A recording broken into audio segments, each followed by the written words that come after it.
Tito capítulo 3, vamos a leer del 9 hasta el versículo 15, que es el final. Dice así la palabra de Dios. Pero evita controversias necias, genealogías, contiendas y discusiones acerca de la ley, porque son sin provecho y sin valor. Al hombre que cause divisiones, después de la primera y segunda amonestación, deséchalo, sabiendo que el tal es perverso y peca, habiéndose condenado a sí mismo.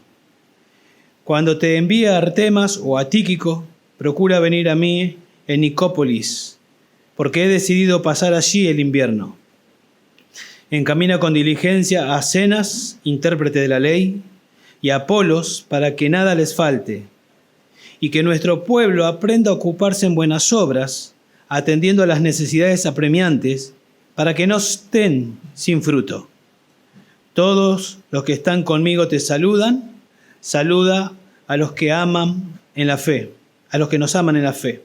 La gracia sea con todos vosotros. Bueno, nuestro Señor nos salvó con un propósito. Recién escuchábamos en la oración, Dios quiere que seamos útiles. Éramos inútiles antes de ser salvos para los propósitos de Dios. En Romanos capítulo 3, verso 2, dice que todos nos debíamos, que todos éramos inútiles. En Filemón capítulo 1, verso 11, Pablo le escribe a Filemón, hablándole de Onésimo, y dice, te lo envío nuevamente, este hombre que en un momento era inútil, cuando era inconverso, pero ahora es útil. Y la parábola que nos leyó el hermano Cristian nos mostraba esa parábola de que el Señor da talentos, que el Señor da talentos a las personas, y ustedes escucharon la lectura, 2 de los hombres se preocuparon, por eso fueron útiles, se incrementó, hubo intereses, y fue felicitado cuando el Señor llegó, que representa a Dios, a Jesús, pero hubo uno que lo cavó, no le interesó vivir para los negocios de su amo, y fue considerado siervo inútil. Siervo inútil.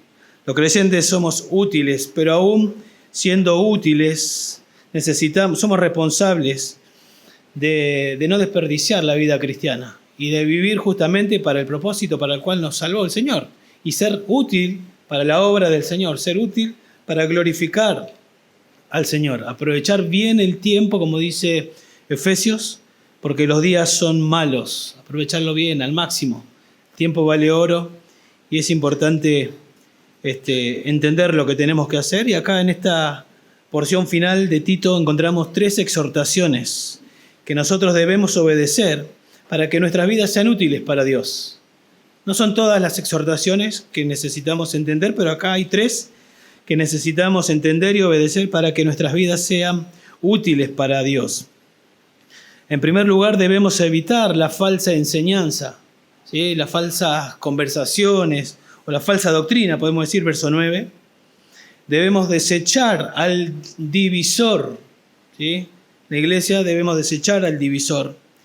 Y en tercer lugar, debemos involucrarnos en buenas obras. Eso va a hacer que nuestras vidas sean útiles.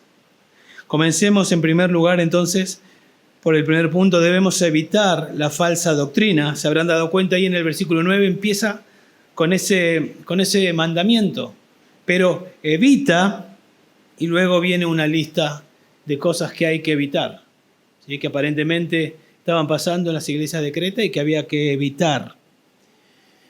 Recuerdo en una oportunidad hace años le escribí a un pastor, yo quería aprender algo y le pregunté si lo podía aprender leyendo un libro. Y su respuesta fue sí, podés aprenderlo de manera autodidacta. Lo único problema va a ser que no vas a tener al profesor al lado tuyo para que él te diga a qué dedicarte específicamente, porque por ahí, al no saber, te vas a dedicar a cosas que por ahí son inútiles. Y vas a estar invirtiendo mucho tiempo en cosas que por ahí no suman.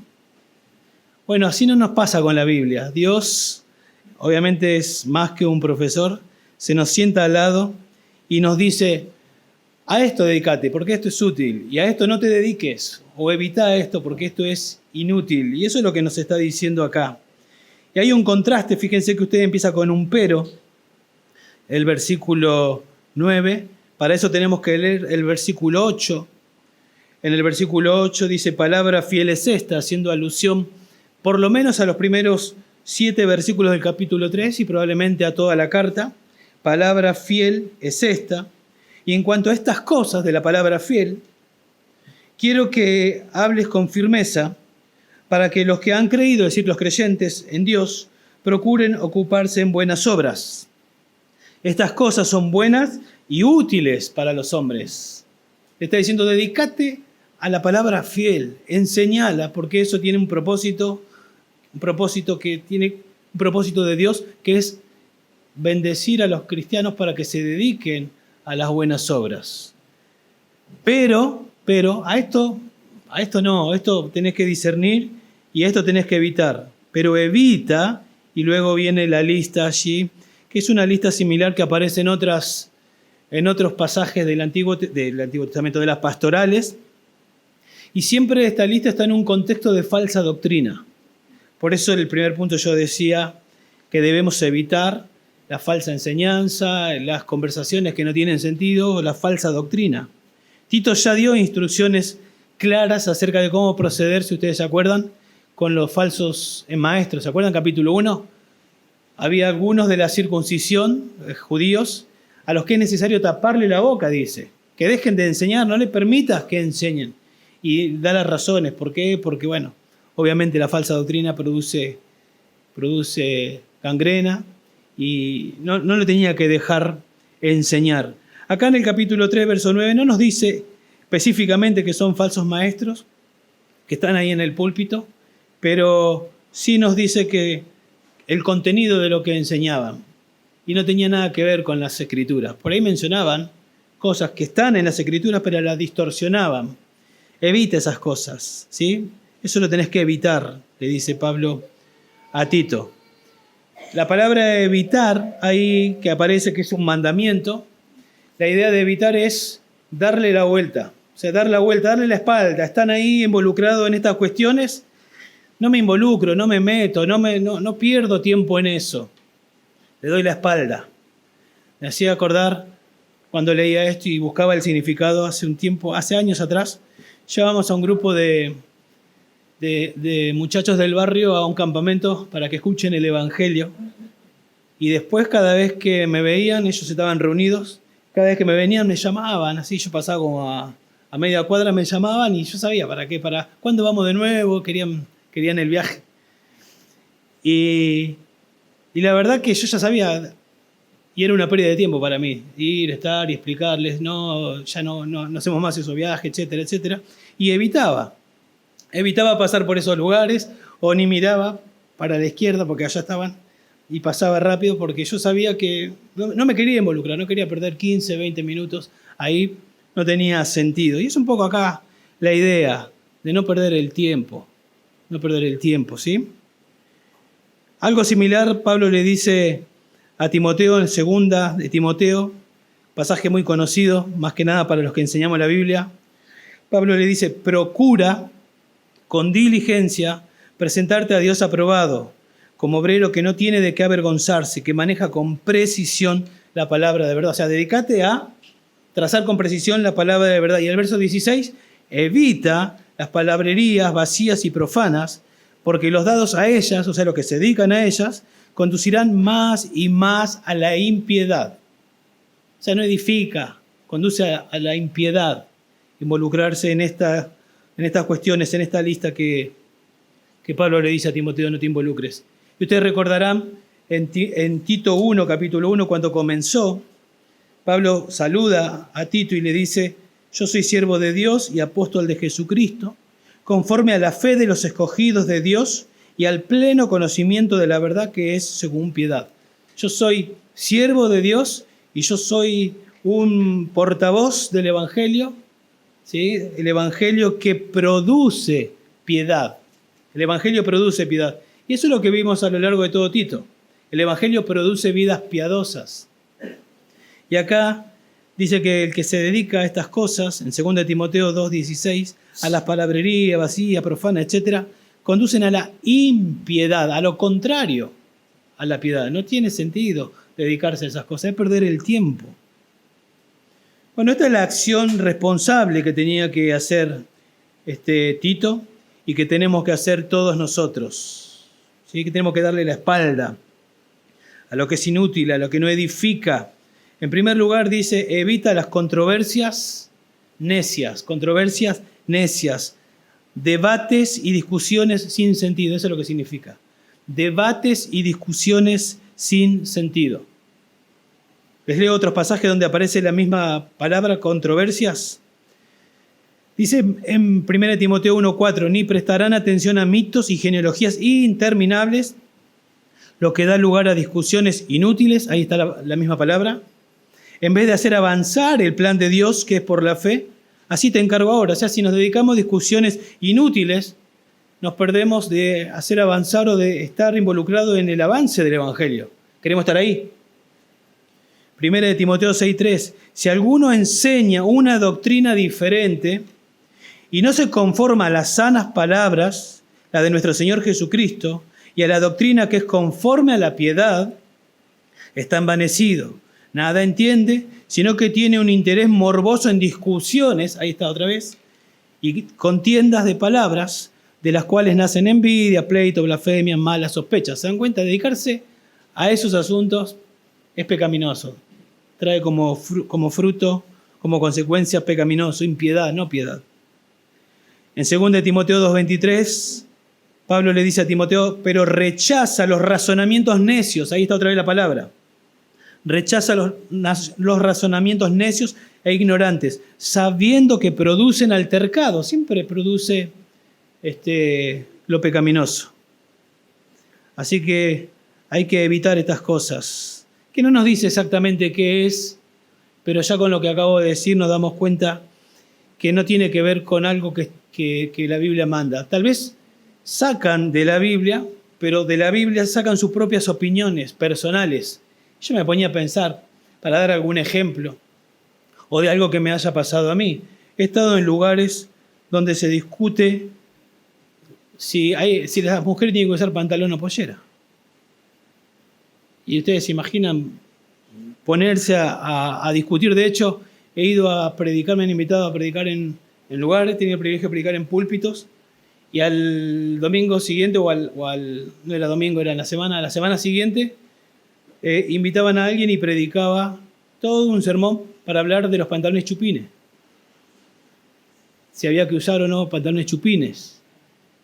O sea, 1 hora usando la Biblia para hablar de eso. Y imagínate si te tenés que poner a hablar y a discutir sobre asuntos así.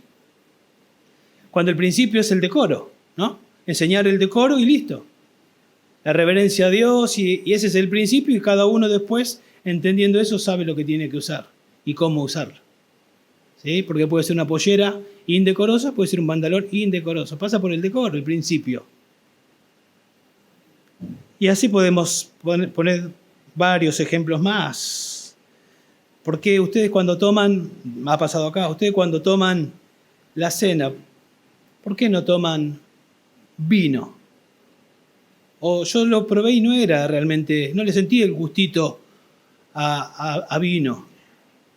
Porque la Biblia dice, y imagínense si nos tenemos que poner a hablar y a discutir sobre ese tema cuando el principio es el símbolo, ¿no? El símbolo. El jugo de la vid, el pan y lo que simboliza, y explicar y tomarlo con reverencia y adoración al Señor. Y así podemos poner más y más ejemplos. Creo que el principio es, esto que estamos tratando, ¿edifica? ¿Qué dice la Biblia? ¿Viene de la Biblia o son opiniones humanas? ¿Viene de la Escritura? 2E. ¿O viene de mi ego? Opiniones para discutir, para hacerme ver. Tengo que discernir eso. ¿Sí? No hay lugar para el ego. No debería haber lugar para el ego. Queremos la Escritura nada más. Y alinearnos a las Escrituras. Dice Efesios 4:29, creo que también nos ayuda: ninguna palabra corrompida salga de vuestra boca, ninguna palabra podrida, sino la que sea buena para la sana edificación. Así el propósito es edificar. Esto que estamos tratando, ¿edifica? Si viene de la Biblia, va a edificar. Ahora, si viene de mi ego, no va a edificar. Tenemos que discernir eso y recordar este pasaje para saber qué es lo que tenemos que evitar y en qué nos tenemos que involucrar. Dice a continuación, lo segundo que hay que evitar son genealogías, dice ahí. Ahora, Pablo no está diciendo que cuando estén en el plan de lectura se salten las genealogías. Sí, ahí algunos diciendo que bueno, cuando llega Crónica me salteo 9 capítulos. No, Pablo no está en contra de las genealogías. De hecho, son inspiradas por Dios, obviamente, y tienen su propósito. Ahí en Crónicas habrá sido una bendición para el pueblo judío haber visto que Dios no se olvidó de ellos. Ellos estaban regresando del cautiverio.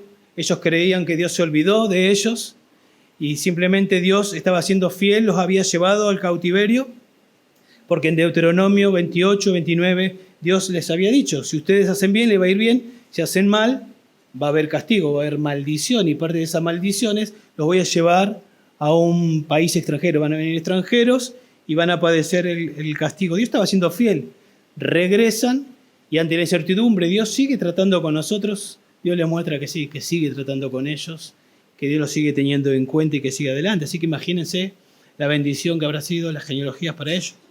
O la genealogía que nos muestra que la simiente que se esperaba era de Abraham, venía de David, y en Mateo nos dice que el Señor que es el Señor Jesús.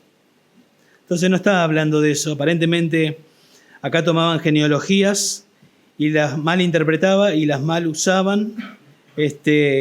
Aparentemente conjeturas acerca de ancestros y descendientes de los seres humanos y le atribuían algún significado religioso incorrecto. Tal vez se jactaban de pertenecer a alguna de las tribus, no sé, algo por el estilo, pero no, la estaban usando mal. O sea, genealogía, no tiene sentido eso, lo que está diciendo Pablo. Yo sé que nosotros no nos vamos a poner a discutir de genealogías, pero tal vez ver de qué manera entendemos esto y lo aplicamos a cosas que no tienen sentido, no aplican, no vienen de la Biblia y que a veces se usan para debatir, para hacer lucir el ego y tratar de entender eso. Y si lo estás haciendo, decir, Señor, perdóname, no tengo que engancharme en esta. Y si lo estás notando, con mucho amor, advertir, ¿no? Para que lo dejen de hacer el que lo está haciendo. Después dice contiendas. Contiendas, la palabra contienda ahí es luchar. Y si nosotros la buscamos en Gálatas 5:20, aparecen las obras de la carne. O sea que alguien que está contendiendo es alguien que no está lleno del Espíritu de Dios, porque el fruto del Espíritu es por andar en el Espíritu, y estas son las obras de la carne. Entonces, esta lucha tiene que ver no con el control del Espíritu, sino con el control de la carne. Y obviamente si dejamos la Escritura de lado y comenzamos a dar nuestras opiniones y tiene que ver con mi ego, eso es carnal. Eso es carnal. Primera de Corintios 1:11, Pablo dice, porque he sido informado acerca de vosotros, hermanos míos, por los de Cloé, que hay contiendas, ahí está la palabra, entre ustedes.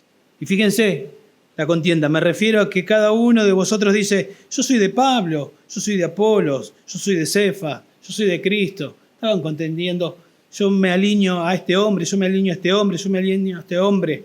Seguramente por lo que enseña, pero en el fondo hay carnalidad.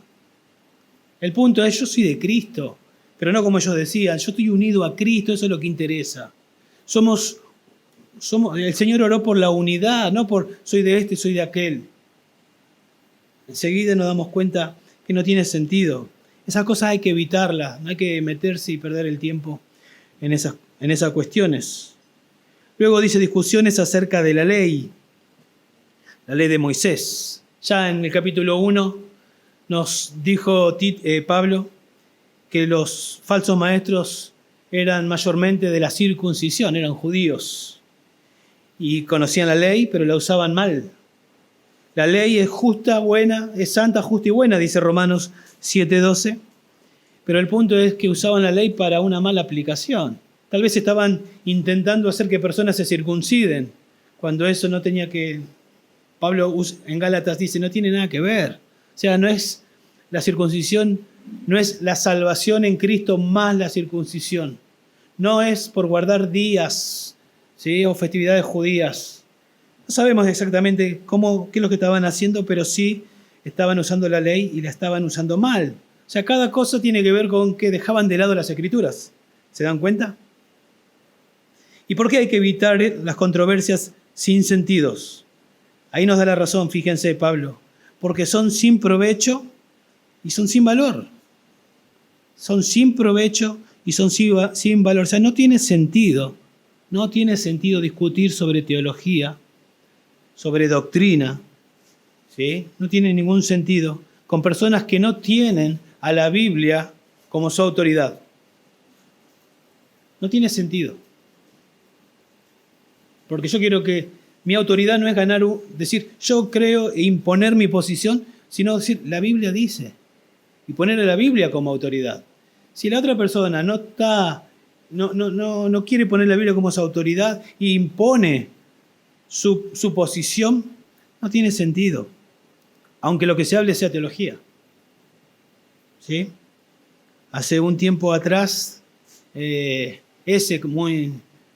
predicando el Evangelio por ahí, digo ese porque, me dicen, no me quemes, vino muy contento, predicó el Evangelio creo que un día anterior, sábado, y dice, me encontré y eran solo Jesús.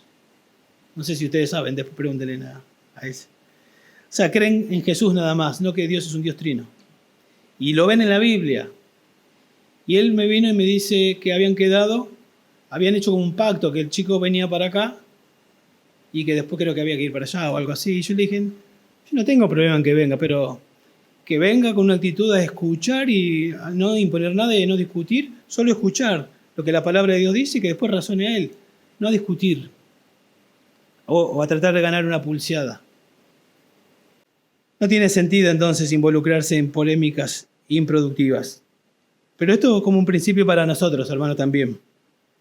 Yo les leí el contraste, verso 8, el verso 9 con el verso 8. Si nosotros nos apartamos de verso 8, nos apartamos de dedicarnos a la palabra fiel, probablemente, progresivamente, en algún momento estemos involucrados en todas estas cosas. Estemos peleando por cosas que no tienen sentido. Lo que quiero decir con esto es que tal vez el antídoto para evitar todas estas cuestiones es dedicarnos a la palabra fiel con humildad. Porque cuando nos dedicamos a la palabra fiel con humildad, tenemos la capacidad, ¿sí?, de discernir cuando algo no está bien. Y decir, ¿vale la pena que me involucre en esto o no vale la pena?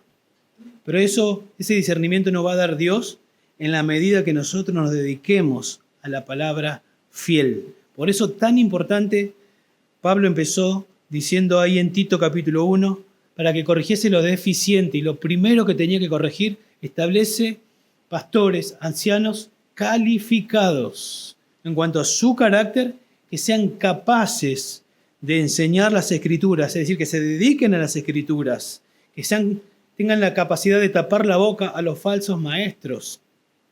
En otras palabras, que sean hombres que su carácter sea conforme a las Escrituras y que se dediquen a trazar con precisión, a hacer exégesis, que salga de la Biblia, que la Biblia sea la autoridad y no hacer eisegesis, que es ponerle a la Biblia mis opiniones, lo que a mí me parece. Eso evítalo, es lo que está diciendo. ¿Sí? Y de esa manera nuestra vida va a ser fructífera.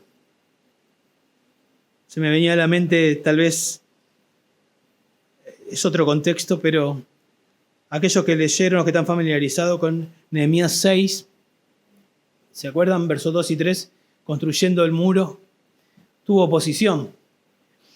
Y le insistían más de una vez que baje, que descienda a hablar con los enemigos. Y en un momento él mandó a decir, yo estoy haciendo la obra de Dios, no tengo tiempo para bajar a hablar con ustedes. Ese discernimiento de tener, quiero que mi vida sea fructífera, no quiero estar involucrado en cosas que no tienen sentido. ¿Sí? Con amor, con humildad, no con soberbia, yo sé todo, y me dedico a las cosas de Dios porque ella está muy igual que las otras personas. Con humildad, con amor, con discernimiento, como el pastor Sergio trató a este hombre, dedicarnos a lo que vale la pena. La segunda exhortación que debemos obedecer para que nuestras vidas sean útiles es que debemos desechar al divisor en la iglesia. Dice, al hombre que cause divisiones, después de la primera y la segunda amonestación, deséchalo. ¿Sí? Pablo le está diciendo acá a Tito cómo debe ser el procedimiento divino cuando hay un divisor. Al hombre, de manera genérica, hombre o mujer, que cause divisiones. Esa palabra divisiones ahí, bueno, la palabra griega que aparece ahí, es de la cual se deriva o llega a significar después la palabra que nosotros conocemos como hereje. ¿Sí? La palabra hereje en su primer momento significaba escoger, nada más. Después llegó a significar escoger una verdad. Y ahí ya empieza a tener sentido la palabra hereje que nosotros conocemos. Dios dice, pero yo escojo mi verdad. Yo escojo mis opiniones. Por lo tanto, no me someto a las Escrituras, yo tengo mi opinión en cuanto a eso. Entonces, esta persona al que causa división es alguien que no se somete a la enseñanza de las Escrituras. Es su propia autoridad. La Biblia dice, pero yo creo esto. Yo escojo esto, que es de esta manera. También aparece en la lista, en su forma sustantiva, aparece en la lista de Gálatas 5:20, que es una obra de la carne. O sea que el que causa división es alguien que no está controlado por el Espíritu. No puede estar controlado por el Espíritu porque no se somete a las Escrituras. Y para estar controlado por el Espíritu hay que someterse a las Escrituras. La palabra tiene que morar en abundancia para que el Espíritu me controle. Es una persona insubordinada a Dios, ¿sí? Porque si somos insubordinados a la palabra, no nos estamos sometiendo a Dios. Creemos que la Biblia es la palabra de Dios. No someterse a las Escrituras es no someterse a Dios.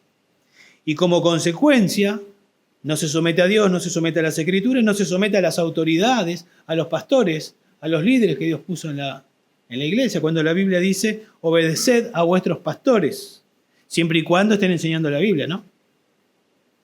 Entonces, esa es la persona que causa división. La idea es alguien que hace bandos, que tiene su propia opinión, el punto es la actitud. Tiene su propia opinión, tiene su propia verdad y trata de pasársela a otros. Y hace algo como esto. ¿Viste que acá creen tal cosa? Oh, yo no creo que sea tan así. Yo creo esto. ¿Quiere que nos juntemos en la semana a charlar? Y va tratando de conquistar a otros con su opinión, con su verdad y haciendo bandos. A esa persona se refiere acá. ¿Sí? Vuelvo a decir, el punto es la actitud. Acá entre nosotros tenemos, por ejemplo, una posición en cuanto al divorcio.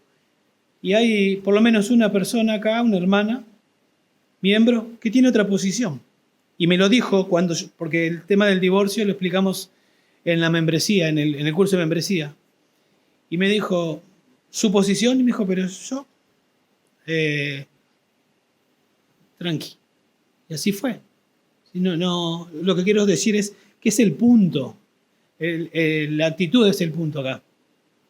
De pasar lo que yo creo con una intención de dividir, de hacer daño a la iglesia. Por eso tan importante para nosotros es que aquel que va a ser miembro de la iglesia, que tome el curso de membresía donde nosotros enseñamos lo que creemos doctrinalmente, cuáles son nuestras prácticas, aplicamos todo y en ese curso las personas se pueden sacar todas las dudas. Después hacemos la entrevista, le preguntamos, ¿está de acuerdo con todo lo que enseñamos? Y la persona puede con libertad decir esto sí, esto no, esto tengo duda, y lo charlamos. Y en base a si está de acuerdo, entra a la membresía. Y si no está de acuerdo, preguntamos por qué y tal vez buscará otra iglesia donde se ajuste a lo que cree. Pero acá dice: al que cause divisiones, al que hace bandos, al que tiene una actitud incorrecta, dice deséchalo. Ahora vamos a ver qué significa esa palabra, pero hermano, la iglesia es del Señor. Él la ganó con su sangre. Él la ganó con su sangre. Y Dios no está contento con los divisores. Dice en 1 Corintios 3:16: ¿no sabéis que sois templos de Dios y que el Espíritu de Dios habita en vosotros? Si alguno destruye el templo de Dios, Dios le destruirá a él, porque el templo de Dios es santo, ¿sí? Y eso es lo que vosotros sois. Si alguien destruye la iglesia del Señor, Dios se va a encargar de esa persona. Él dio a su Hijo por la iglesia. Y Él dio su palabra. ¿Se acuerdan cuando le dijo: Pedro, ¿me amas? Apacienta mis corderos, dale de comer a esas ovejas que mi Hijo ganó con su sangre. ¿Y qué tenía que hacer Pedro? ¿Inventar algo? Tenía que estudiar las Escrituras y explicarlas y alimentarlas. Si alguien interfiere en ese proceso buscando dividir a la iglesia, Dios no está contento. De hecho, Jesús, antes de ir a la cruz, Él oró por la unidad de la iglesia, ¿se acuerdan? En Efesios capítulo 4, verso 3 dice: solícitos en guardar la unidad de la iglesia. De hecho, nosotros ponemos ese versículo y oramos por la unidad de la iglesia. Señor Jesús dijo en Mateo 18: yo edificaré mi iglesia. Y Él la edifica con instrumentos humanos, nosotros usando el instrumento divino. Y el que se mete para dividir la iglesia del Señor, tenga por seguro que el Señor no está contento. Bueno, ¿cuál es el procedimiento acá? Fíjense, es firme, pero es un procedimiento paciente. Dice: después de la primera y la segunda amonestación, entonces recién viene deséchalo. Pero dice: después de la primera y la segunda amonestación, eso nos habla de que hay un tiempo, nos habla de que hay paciencia, nos habla de que hay amor, nos habla de que hay misericordia y nos habla de que estamos buscando que se arrepienta. ¿Por qué no es la primera de cambio? Listo, nos vemos afuera. Sino acá hay un proceso donde el Señor busca que seamos responsables y hagamos lo que nos toca, amonestar. Pero también vemos el cuidado de Dios por la iglesia, pero también amor al divisor, que le está dando la posibilidad de que se arrepienta, de que recapacite. Porque la palabra acá, amonestar, es instruir, es advertir, es poner en la mente. ¿Poner en la mente qué? Vamos al divisor y vamos y lo advertimos y le decimos: lo que está haciendo no está bien. La Biblia dice, le ponemos eso en la mente. La Biblia dice, ¿por qué?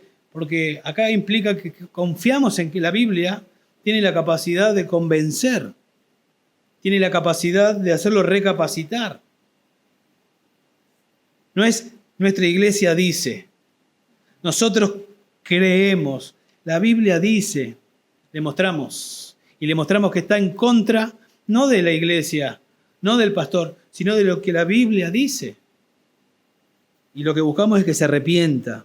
Lo que buscamos es que se vuelva a Dios, porque eso es arrepentimiento, ¿sí? Volverse a Dios. Bueno, ¿qué pasa si no responde en arrepentimiento? ¿Qué pasa si no se vuelve a Dios?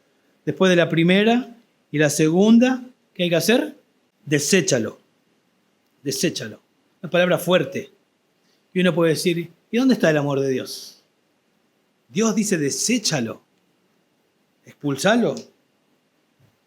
Bueno, el amor está en lo que acabo de explicar. El amor está en la primera y la segunda amonestación. El amor está en ir a confrontarlo. El amor está en el amor de Dios por su propio nombre, por su palabra, por su iglesia y aún por el divisor. Ahí está el amor. Para entender un poquito qué significa deséchalo, en 1 Timoteo 5:11 dice: pero rehúsa, ahí está la palabra, poner en la lista a viudas más jóvenes, porque cuando se sienten deseos sensuales, contrarios a Cristo, se quieren casar. O sea, no la pongas en la lista. O sea, lo que podemos entender, aunque ya sin este versículo nos damos cuenta que deséchalo, es sacarlo de la membresía. sacalo de la membresía, no pertenece más a la membresía del Señor. Eso es lo que el Señor nos dice. Pero fíjense el versículo 11, no es un proceso rápido y que hay incertidumbre. Che, ¿será que hicimos bien? ¿No nos apresuramos? ¿Capaz que nos equivocamos? No, fíjense el versículo 11, sabiendo, hay conocimiento, sabiendo que el tal, o sea, lo desechamos sabiendo que el tal, ¿sí?, que esa persona específica es perverso. La palabra perverso es mente retorcida. Nos damos cuenta por la primera y la segunda amonestación, cuando fuimos y tratamos y hablamos y invertimos tiempo, nos damos cuenta que tiene la mente retorcida, que no hay humildad, que no se quiere someter a la palabra de Dios.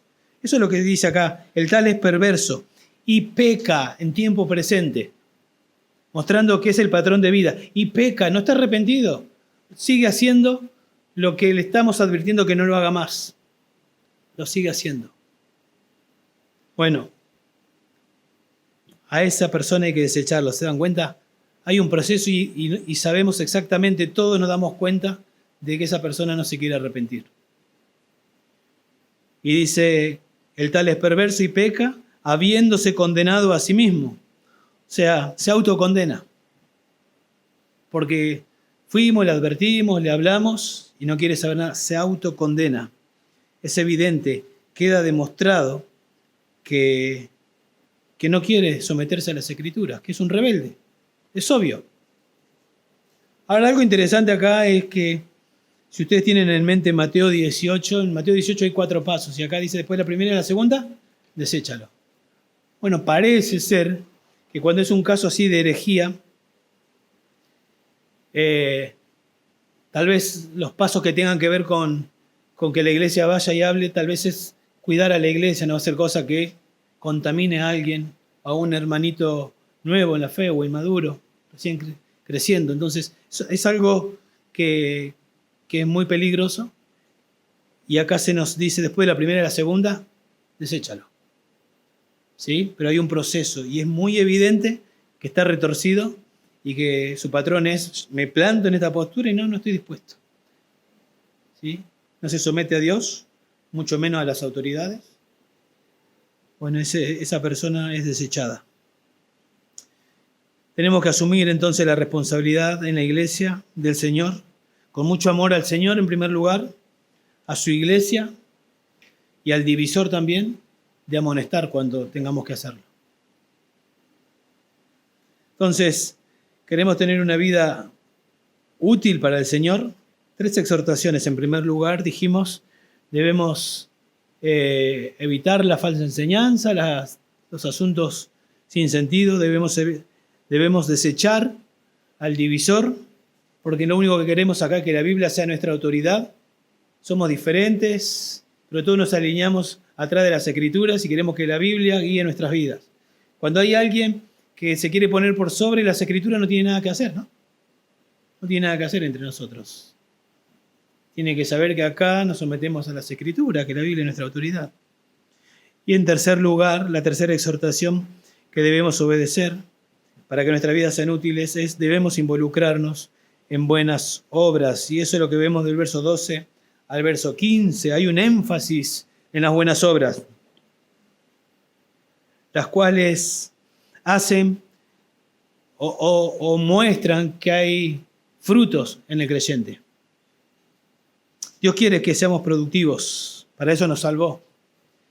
Dice que fuimos salvos y fuimos injertados a la vid, y que cuando permanecemos en la vid, da fruto, y en esto es glorificado mi Padre, dice Jesús en Juan 15:8, en que llevéis mucho fruto.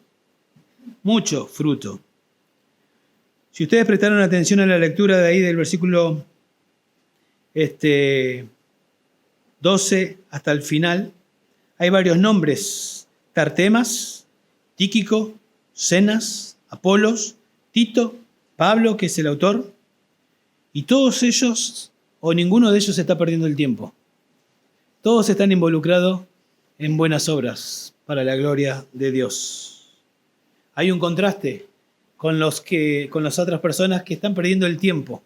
Estos hombres no están perdiendo el tiempo, están dedicados a las obras que Dios preparó de antemano para que anduviésemos en ellas, como dice Efesios 2:10. Ahí en versículo 12, cuando te envíe a Artemas o a Tíquico, procura venir a mí en Nicópolis, porque he decidido pasar allí el invierno, dice Pablo. O sea, Pablo le dice a Tito, quiero que vengas y nos encontremos en Nicópolis. ¿Sí? Nicópolis significa ciudad de victoria, que los militares que conquistaban le ponían ese nombre a esas ciudades, y había varias ciudades, si no me equivoco, entre 9 o 10 ciudades que tenían este nombre, por eso no se sabe exactamente, aunque los comentaristas más o menos creen que es, para que tengan una idea, está Creta, ¿se acuerdan que es una isla? Nicópolis y más al norte Roma. O sea, al noroeste Nicópolis. Ahí Pablo iba a llegar y está esperando que Tito vaya de Creta a ese lugar y se reúnen en ese lugar para pasar el invierno. Dice, pero noten que Pablo tiene el deseo de que Tito lo vaya a ver, pero no impone su deseo por sobre el bienestar de la iglesia, no antes de que llegue el relevo. No voy a dejar a la iglesia sin pastor. Es el corazón pastoral de Pablo. Voy a enviarte, todavía no sé si a Artemas o a Tíquico, pero uno de estos dos hombres van. Artemas no conocemos más que lo que dice acá. No sabemos nada, pero sí sabemos que es un hombre calificado, que es un hombre con un carácter conforme a lo que Pablo dijo en capítulo 1, versos 5 al 9, sin duda. Es un hombre fiel, es un hombre que ya fue aprobado, porque lo pone a la altura de Tíquico, y es más, a la altura de Tito. Y a Tíquico sí lo conocemos. Entonces, obviamente que Artemas es un hombre fiel, pero no se sabe más que esto, que lo que está acá. Eso es todo lo que sabemos de Artemas. Entonces, no te preocupes por ser conocido. No nos preocupemos por tener tantos videos subidos, que nos conozcan, que Dios haga lo que Él quiera, ¿no? Que Él haga lo que Él quiera. Pero no estemos pensando en eso, estemos sí pensando en que en el día final Dios nos diga, bien, buen siervo y fiel. Eso es lo que tenemos que esperar. Sobre poco has sido fiel, sobre mucho te pondré. Ese es el principio, quiero ser fiel. Quiero terminar mi vida fiel, aunque no sea conocido. Que el Señor sepa que soy fiel. Y ese principio para todos igual, ¿sí? A Tíquico sí lo conocemos un poquito más. Tíquico se fue en un viaje misionero desde Corinto hasta Asia con Pablo, eso está en Hechos 24. Tíquico fue el hombre de confianza que llevó la carta a los colosenses. ¿Se acuerdan que Pablo cuando escribió la carta a los colosenses estaba en prisión y se la tiene que dar a alguien de confianza? Se la dio a Tíquico para que la lleve a los colosenses y probablemente también llevó la carta a Éfeso. O sea, era un hombre de confianza. Y se dice de Tíquico que es un fiel ministro. Era un fiel ministro, este hombre. Eran hombres probados. Pablo no estaba apurado en imponer las manos rápido. Eso iba a ser un dolor de cabeza, sino hombres para que estén en la obra, ya que demostraron un carácter probado y que demostraron fidelidad al Señor. Eso iba a ser el relevo para la obra. Y dice, procura venir a mí en Nicópolis. Ya expliqué un poquito acerca de dónde posiblemente sea esto. Porque he decidido pasar allí el invierno, dice.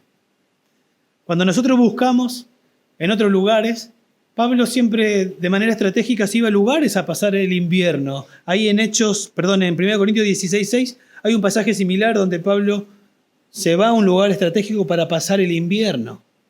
Y los comentaristas creen que Pablo se fue, siempre estuvo ahí por esa zona Pablo haciendo ministerio, y nos encontramos en Nicópolis, entre Creta y Roma, y probablemente desde ese lugar planificar con Tito. Yo me imagino, Tito llega y no se iban a poner a perder el tiempo. Sí, ¿cómo está la obra en Creta? Seguramente Tito le iba a contar y decir, gloria a Dios, contentísimo por eso. Y después de hablar de cómo está la obra ahí, seguramente iban a planificar cómo iban a seguir con el ministerio. Porque ustedes saben que en Romanos capítulo 15, versos 20 al 24, Pablo dice, yo me esforcé por ir con el Evangelio a donde Cristo nunca fue anunciado. Y probablemente de ese lugar iban a planificar para irse, y también dice en Romanos que quería llegar a España. O sea, Pablo determinó gastar su vida sirviendo al Señor, involucrado en las buenas obras. Para eso, de esa manera voy a vivir. Después fue apresado y después le cortaron la cabeza. ¿Sí?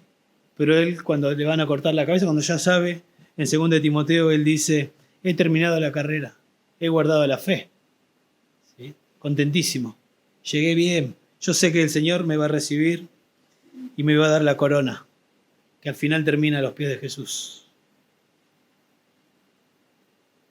Bueno, vos estás acá y decís, bueno, pero yo no soy un pastor como Pablo, yo no soy un misionero, pero si Dios te salvó no por obras, porque nadie es salvo por obras, sino que somos salvos por gracia, por medio de la fe en la obra de Cristo.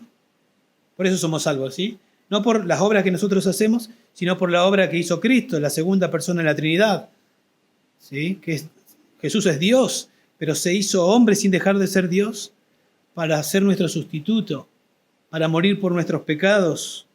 Venció a la muerte, resucitando de la muerte, habiendo pagado todos los pecados. Y todo aquel que se arrepiente de su pecado y cree en Jesús es salvo. No por obras, pero una vez que somos salvos, dice Efesios 2:10, somos salvos para buenas obras, las cuales Dios preparó de antemano para que anduviésemos por ellas. Al leer estos pasajes vemos que Dios tenía obras preparadas para Tito, para Artemas, para Tíquico, para Pablo, pero también las preparó para vos. Hay obras preparadas. Y para que vos inviertas tu vida en esas buenas obras y para que tu vida sea útil para el Señor.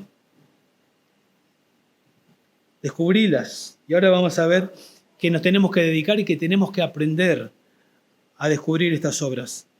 Dice verso 3, encamina con diligencia a Zenas, intérprete de la ley, y a Apolos, para que nada le falte.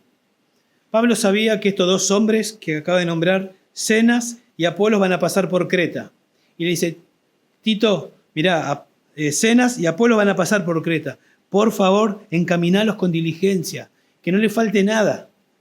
En otras palabras, ellos están haciendo la obra del Señor. Atendelos bien, que no les falte comida. En aquel tiempo era comida, alimento, dinero, para que sigan, ¿no?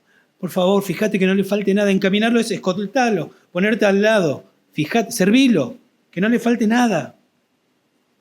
Bueno, de Zenas tampoco sabemos demasiado, más que lo que aprendemos ahí, que era intérprete de la ley. No se sabe si era intérprete de la ley judía o de la ley romana, un abogado. Los comentaristas se inclinan más porque era un intérprete de la ley romana, una especie de abogado, y no sabemos exactamente por qué lo nombra acá, pero alguien con un oficio que lo dedicó para la obra del Señor, aparentemente. Y de Apolos sí estamos más familiarizados. Este era un judío, ahí aparece en Hechos 18:24, judío que procedía de Alejandría, que era poderoso en las Escrituras, que era fervoroso en espíritu, que deseaba salir a predicar y a hacer crecer la obra del Señor. Ese era Apolos. Y Pablo dice, estos dos hombres no están perdiendo el tiempo, se dedican a la obra del Señor. Atiéndanlo, sírvanlo. Por favor, que no le falte nada. Ahí hay un principio para nosotros. Detectar a estos hombres y servirles con humildad. Están haciendo la obra del Señor. ¿Sí? Ese es el espíritu de ayuda que nosotros tenemos que tener. Pero fíjense, versículo 14.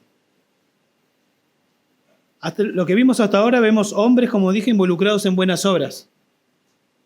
Pero el versículo 14 empieza con una I, ¿vieron? O sea, ahí conecta con lo que ya viene diciendo. Y que nuestro pueblo, que la iglesia, aprenda también, dice la Reina Valera, a ocuparse en buenas obras. O sea, que la está haciendo Tito, la está haciendo Apolos, Pablo la está haciendo todos estos hombres. Y que el resto de la iglesia también aprenda a hacer buenas obras. La palabra ocuparse está en tiempo presente, por lo tanto es algo que debe ser continuo en nuestra vida. Debemos dedicarnos a hacer buenas obras. Y dice, atendiendo a las necesidades apremiantes.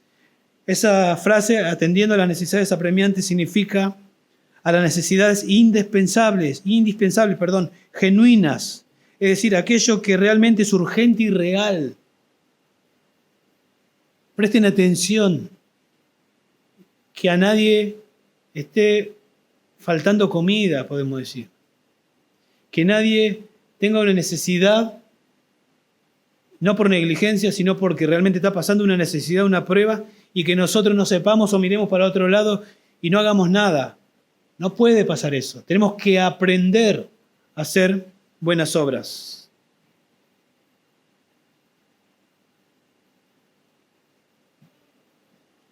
Para que no os falte fruto, dice acá al final. Para que no os falte fruto. Sí, no puede pasar que entre nosotros haya necesitados y que no sepamos. Y yo le digo la verdad, yo no soy omnisciente y muchas veces no puedo hablar con todos y tal vez cosas se me pasan y ninguno de nosotros es omnisciente. Pero esto es para todos, que la iglesia aprenda a dedicarse en buenas obras. Cuando todos tenemos este principio, la cosa cambia. ¿Sí? Y podemos suplir y ayudarnos y hacer buenas obras. A veces recibís esa buena obra, a veces la das, pero todos involucrados en buenas obras. Y acá dice, para que no os falte fruto. O sea, si no cumplimos, si no aprendemos a hacer buenas obras, nos va a faltar fruto. En otra palabra, nuestra vida va a ser inútil, va a ser infructuosa si no nos dedicamos a las buenas obras. Y alguien que no se dedica a las buenas obras es alguien que está pensando mucho en sí mismo. Es un egocéntrico. Siempre pensando en uno mismo, renegando por uno mismo. Siempre yo y mi familia como mucho. Por lo que dice Santiago capítulo 2, verso 14-18, es muy peligroso. Porque dice, el que dice que tiene fe, pero no hace obras, ojo, muéstrame tu fe por tus obras. ¿Qué está diciendo? ¿Que la salvación es por obras? No, que la verdadera salvación, la verdadera fe, evidencia que es genuina porque hace buenas obras. Porque ya se negó a sí mismo para tomar la cruz y seguir a Cristo. Y ahora está aprendiendo a pensar en otros. Y su vida no es perfecta, pero está pensando en otros, en servir a otros. Si mi vida se caracteriza por siempre yo y yo y yo, puede ser que no sea genuino, un genuino cristiano, ¿sí? Todos los que están conmigo, dice Pablo, te saludan. Saluda a los que nos aman, en la fe. Y termina diciendo la gracia sea con todos vosotros. Los que están conmigo, comunión, qué lindo, ¿no? Hoy nosotros podemos hacer videollamada y mirarnos con los que están en otro lugar. Y acá ni se conocían seguramente. Pero Pablo asume que si son cristianos, somos una misma familia y nos amamos. Y es más, Pablo asumía que lo amaban a él. Porque el cristiano ama a su hermano. El que aborrece a su hermano no nació de nuevo, dice 1 Juan. Los que están con Pablo saludan a Tito y Pablo le pide que salude a los que nos aman en la fe. ¿Sí? Es decir, a los falsos maestros no, los que nos aman en la fe, a los verdaderos creyentes. Y termina diciendo, la gracia sea con todos vosotros. Así empezó la carta, con gracia. Y así termina la carta. Pablo sabe que por gracia somos salvos, capítulo 2, verso 11. Y Pablo sabe que la gracia engendra vida piadosa. Necesitamos gracia para ser salvos, necesitamos gracia para vivir en santificación. Que la gracia siga estando con ustedes, dice Pablo, para que puedan vivir como Dios quiere. Y que la gracia esté con nosotros para poder tener vidas fructíferas, hermanos. Amén. Oramos. Señor, te damos gracias por tu palabra. Gracias por instruirnos y decirnos, Señor, de manera clara a qué quieres que nos dediquemos, qué es lo que tenemos que evitar, Señor, cómo tenemos que actuar. Señor, necesitamos tu gracia para aplicar esto que hemos aprendido. Por favor, ayúdanos. Ayúdanos, Dios, a amar tu palabra cada vez más y alinearnos a tu palabra, lo que tu palabra dice, con humildad. Líbranos, Señor, por favor, de ser un divisor de tu iglesia.